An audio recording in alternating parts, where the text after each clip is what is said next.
2022년 개정교육과정 시안은 어떤 중립적인 또 다양한 이념이나 교육 철학을 가진 위원들이 모여서 객관적으로 편견 없이 의견을 수렴해서 서술한 것이 아니고 교과 전반에 걸쳐서 특정한 이념적 편향성을 가진 위원들의 특정한 이념적 입장이 일관되게 관철되고 있는 그런 시안이다. 그렇게 말씀드리겠습니다.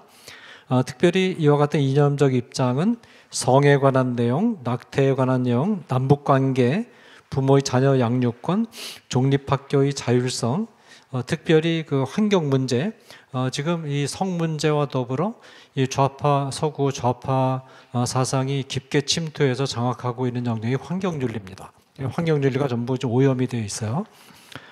그 위장된 모습으로 숨어 있어서 이런 이념적 입장은 청소년들에게 반과학적이고 반윤리적인 성개념, 태아에 대한 반생명적인 태도, 평화주의로 위장한 위험한 국가관, 기후 문제와 에너지 정책에 있어서도 과학적으로 검증되지 않은 특정한 입장을 강제하고 있고, 부모로부터 자녀 양육권을 박탈하고자 하고 있고, 종립학교의 종교적 정체성을 유지하기 위한 교과 편성권을 제약하고 있습니다. 이것은 그냥 우발적으로 들어간 것이 아니라 교육과정 개정위원들의 전체적인 합의와 의도적인 기획에 따라서 들어갔고, 모든 교과에 광범위하게 삽입되어 있고, 견고하게 교육과정의 개정을 통해서 청소년들의 인식 변화, 교육제도의 근본적인 변화, 나아가서는 사회 체제 변화까지도 목표로 하고 있음이 읽혀지고 있어서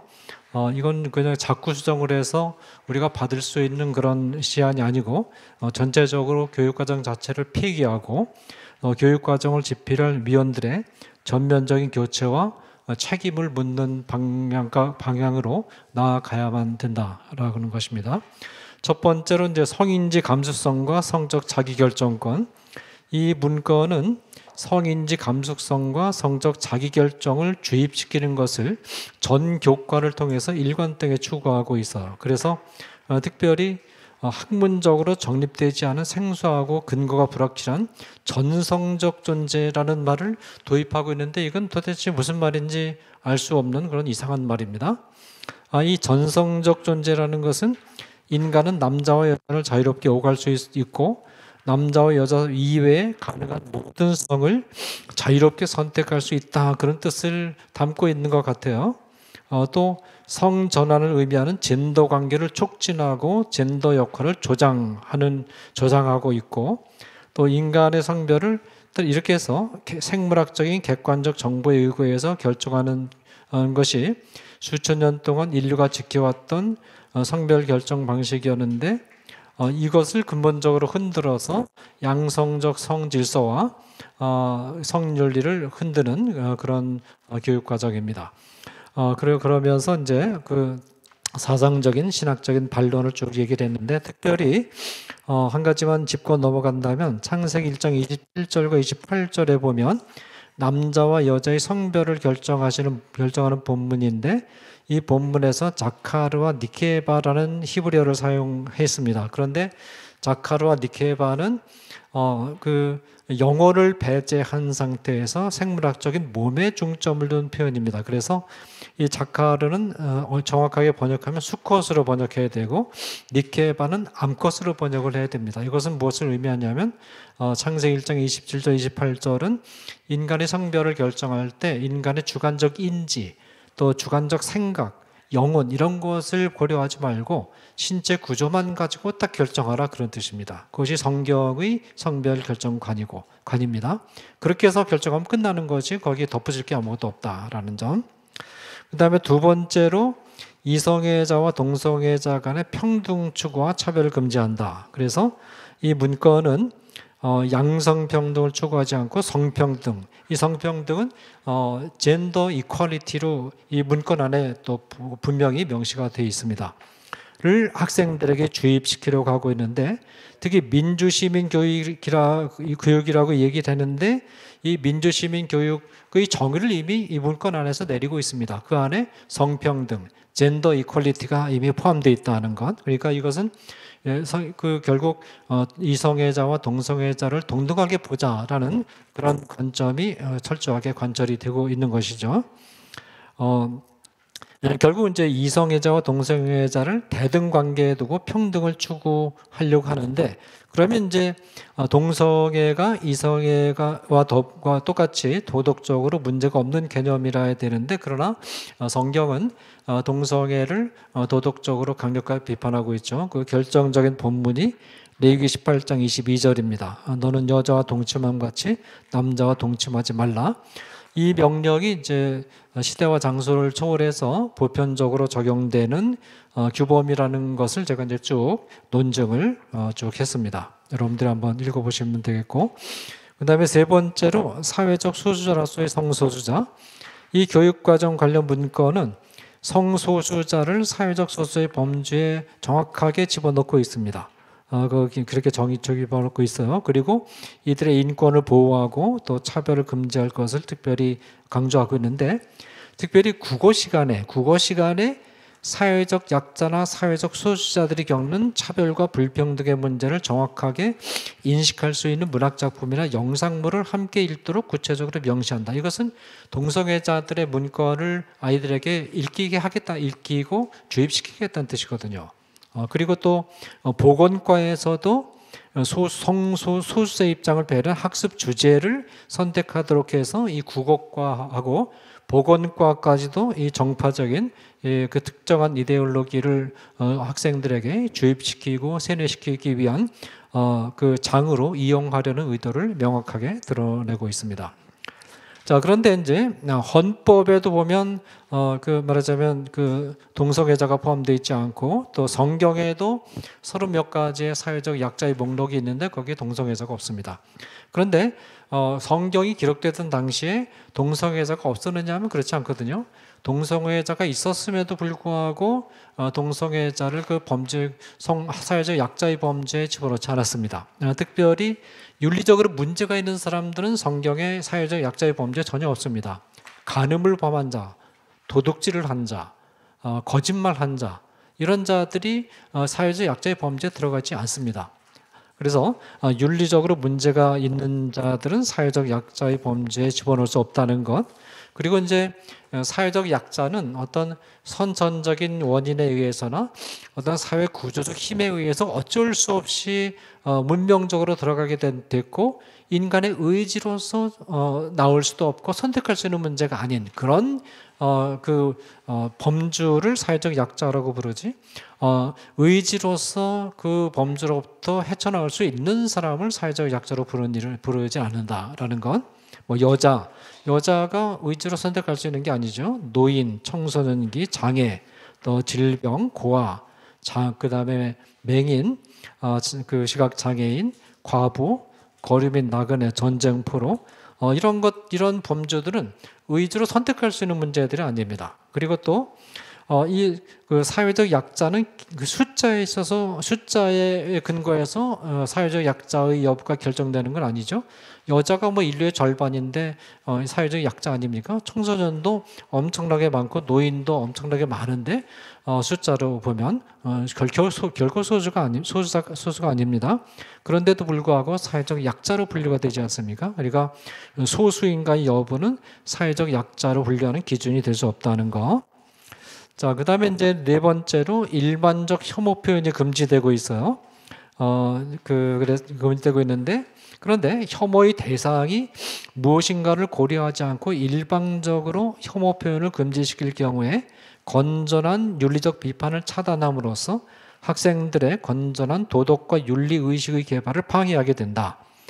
이 개정 교육 과정이 혐오 표현을 금지하는 것은 결국은 동성애에 대한 혐오 표현을 금지시키는 것인데, 근데 성경에 보면 특히 레위기 18장 레위기에 보면 동성애를 가증한 것, 말하자면 그 토에바로 표현하고 있는데, 토에바는 굉장히 강력한, 말하자면 여기서 금지하는 혐오에 해당되는 표현이 이 토에바입니다.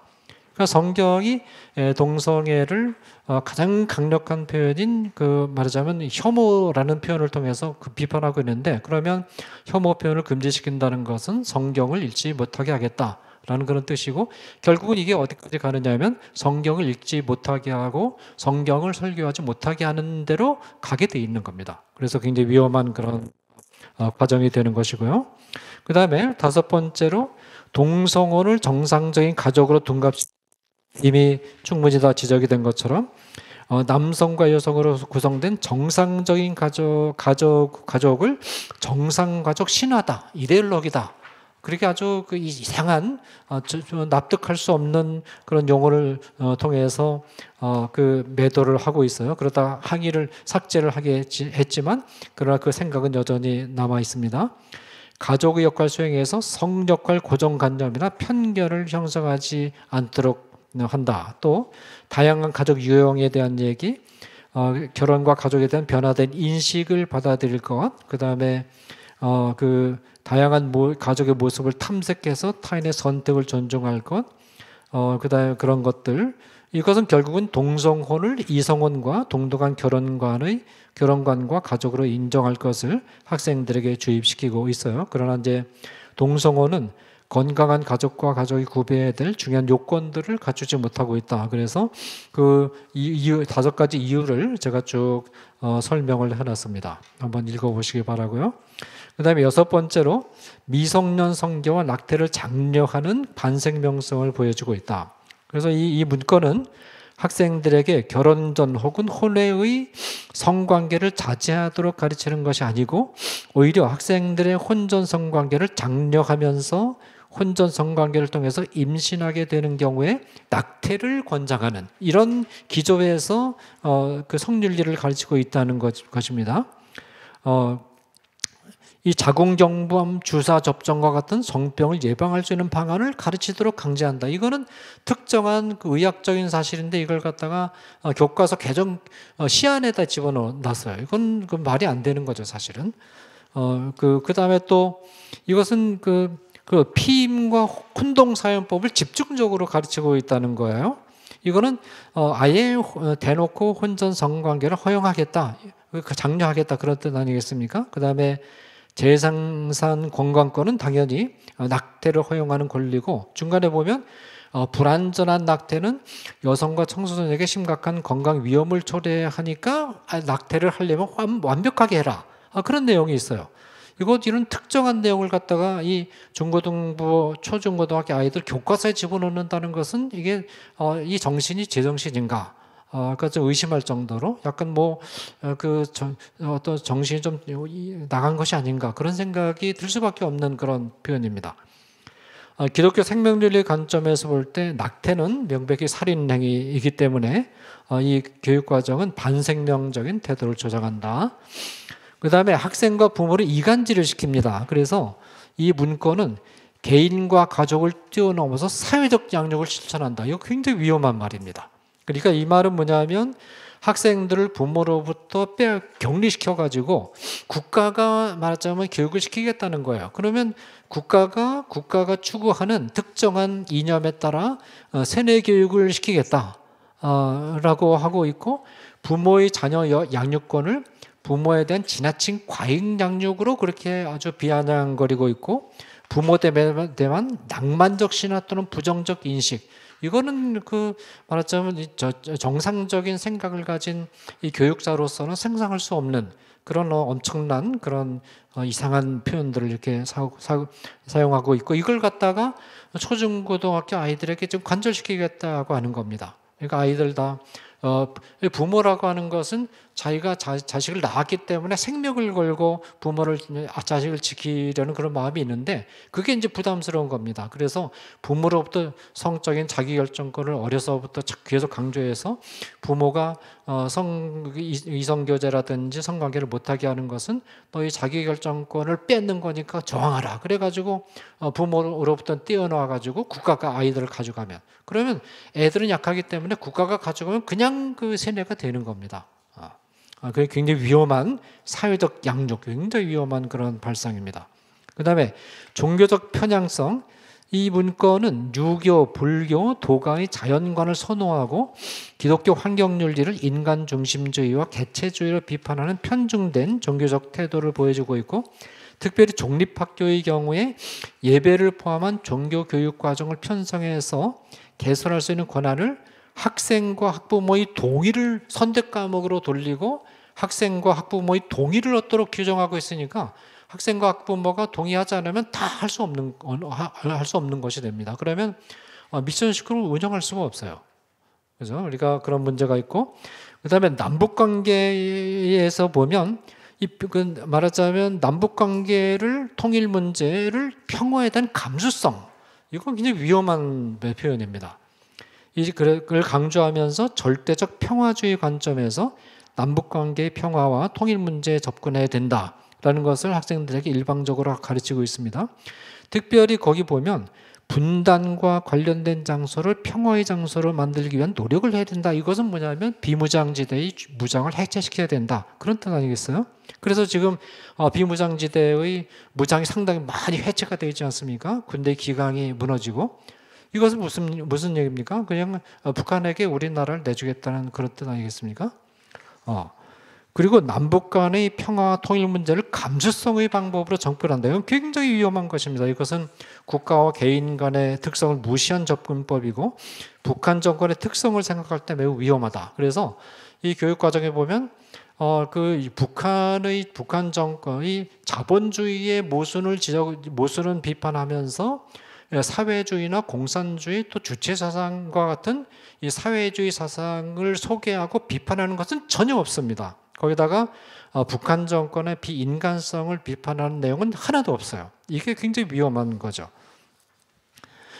이게 국가와 남북의 평화 통일 문제는 남한이라는 국가와 북한이라는 국가 사이에 이루어진 사회 윤리적인 사안이기 때문에 이것은 감성의 문제로 접근해서 안 되고 공정성의 원리, 국가 간의 힘의 균형, 정치적으로 경제적인 손익계산 등을 철저하게 따지면서 냉철하게 접근해야 될 문제인데 이런 원리들을 무시하고 섣부르게 감성적으로 접근할 경우에 파멸적인 결과를 초래할 수 있습니다. 특별히 통일 문제에서 우리가 독일 통일을 우리가 이제 생각을 하고 있지만 그러나 독일 통일이 그냥 감성적으로 이루어진 게 아니고 1차적으로는 동독 안에서 자생적으로 말하자면 그 공산주의 정권에 대한 비판과 어느 정도 민주적인 정권이 형성이 됐고 그 다음에 특별히 베를린에 주둔하고 있던 소련군이 그 당시에 구소련이 경제가 굉장히 나쁘지 않았습니까?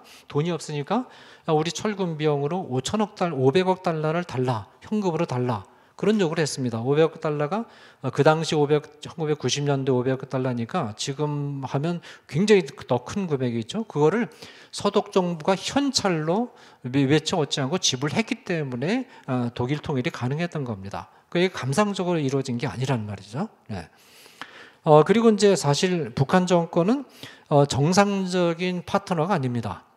북한 정권은 6.25 남침 주체이고 반기독교적인 사회주의 주체사상, 그 다음에 김일성 일가의 절대 군주적 권력세에서 세계 10대 종교로 분류되는 이단적인 사회 종교 집단의 교주가 되어 있는 김일성, 김정은 1인 독재가 혼합된 아주 기괴한 정치 집단인데 이건 정치적 협상의 파트너가 되기가 어려운 집단이거든요. 그런데 이런 북한 정권의 실상을 정확하게 알려주지 않고 남북관계와 통일 문제를 다루고 있는 것은 굉장히 위험하고 어린 학생들에게 나이브한 환상을 심어줄 수 있고 특별히 이 교육과정이 인권을 절대적으로 강조하면서 그리고 또 동시에 북한의 국민들도 우리와 같은 동족이라고 얘기하면서 북한의 대다수의 국민들에 대한 가혹한 정치 탄압, 인권 탄압, 특별히 종교 탄압, 기독교인에 대한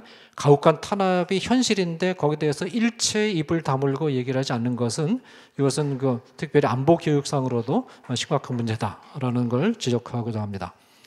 그 다음에 마지막으로 이 과학적 사실을 무시한 친환경 에너지 개발과 탄소 중립 문제인데 물론 지속 가능한 환경에 대한 관심과 실천을 요구하는 교육을 실시하도록 한 것은 타당하지만 그러나 구체적으로 이 기술적인 부분으로 들어가서 친환경 에너지 개발에 집중하면서 태양광 에너지 개발을 곳곳에 강조하고 있어요. 이건 넌센스입니다. 이것은 아주 넌센스입니다. 그 다음에 화석연료인 석유에너지와 석유산업과 원자력 발전을 폄하절하하고 탄소 중립을 주장하는 것은 환경 문제에 대한 편향된 일방의 주장을 검증 없이 학생들에게 이게 뭐 좀 학생들에게 일방적으로 주입시키는 그런 것이 될 수가 있습니다. 그리고 이제 석유 자원의 고갈을 자꾸 얘기를 하는데 그것도 사실과 다릅니다. 왜냐하면 지금 역청 사암과 셰일가스의 발견으로 지금 사실은 거의 한 5천 년 동안 인류 전체가 사용하고도 남을 석유 자원이 지금 발견이 돼 있습니다. 발견이 됐고 그리고 원자력 발전 같은 경우도 예를 들어 핵 분열 방식이 아닌 핵 융합 방식으로 이렇게 사용을 전환을 하면 이게 우라늄이 아닌 바닷물을 이용해서 또 발전할 수 있기 때문에 바닷물은 또 말에 무한하거든요. 거기에 비해서 태양광 에너지는 이 에너지라든지 또 전기 에너지는 효율이 너무 떨어져 가지고 이게 대체할 수가 없고 또 석유 산업이 현대 산업의 중추를 형성하고 있는데 이것을 부정적으로 다 이렇게 얘기를 하는 것은 현실적이지 않다라는 거. 그리고 탄소 배출을 자꾸 얘기를 하는데 사실은 지구 온난화 효과가 산업 활동을 통한 탄소 배출이 원인이라고 그렇게 주장하는데 그것도 사실이 아닙니다. 사실은. 왜냐하면 지구 온난화라고 하는 것은 80%가 수증기에 의해서 형성이 되는 거고 15%가 구름에 의해서 형성이 되는 거고 나머지 5% 안에 여러 가지 화학물질 가운데 탄소가 이 부분으로 들어 있습니다. 이것은 뭐냐면 이 지구 온난화가 탄소에 의해서 탄소에 의해서 이루어진다라는 것이 검증이 되지 않았다는 겁니다. 검증되지 않았고 사실 탄소라고 하는 것은 인간과 모든 동물이 산소를 들이마시고 탄소를 배출하거든요. 우리가 다 탄소를 배출합니다. 이 양이 현재 세계에 잔존하는 탄소량의 100배가 넘습니다. 그런 탄소량이 배출이 되고 있어요. 그거를 식물이 다 흡수를 하면서 이제 이 균형이 유지되는 건데 여기서 이 산업을 통해서 이 발생하는 탄소양 그렇게 많지 그 아주 미미한 수준입니다. 그걸 너무 확대시켜 가지고 거기에 모든 문제 해결에 열쇠가 있는 것처럼 주장하는 것은 바람직하지 않고 또 탄소라는 게 생명체의 발전에 굉장히 중요합니다. 그래서 이 공룡이라든지 이런 것들이 살았던 고생대에는 탄소 부족량이 한 거의 5천, 7천 ppmv가 되는데 지금 현재 이 세계 탄소 부족량은 한 300 정도 됩니다.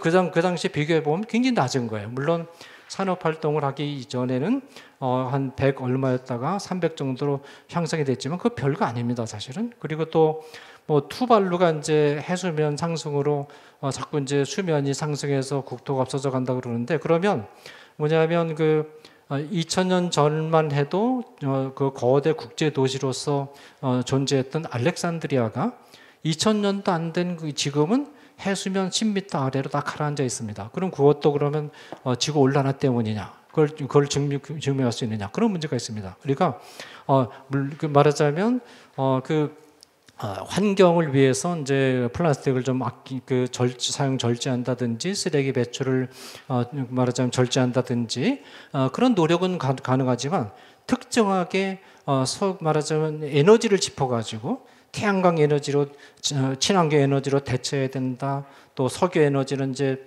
인류를 말하자면 이 지구를 멸망시킨다. 이런 방식으로 과학적으로 검증이 안 된 것들을 학생들에게 주입시키는 것은 위험하고 이런 것들이 사실은 전 세계적으로 보면 환경 운동에도 상당한 돈이 지금 들어가고 있는데 이게 이제 환경 운동 자체가 굉장히 작용화가 많이 돼 가지고 과학적 사실을 객관적으로 인용하는 것이 아니라 자기한테 필요한 것만 몇 개 뽑아가지고 국제적으로 막 알립니다. 그래가지고 이제 그 환경운동에 따른 돈이라든지 그런 거 받아내고 이런 흐름이 또 있거든요. 그래서 환경운동도 물론 중요하지만 좀 제네럴한 말하자면 소비 전략 같은 차원을 중고등학생들에게 얘기하지 않고 이처럼 과학적으로 검증되지 않은 구체적인 테크니컬한 것을 중고등학교 교육과 과정에 집어넣는 것은 문제가 있다. 그렇게 판단이 됩니다. 네, 이것으로 마무리하겠습니다.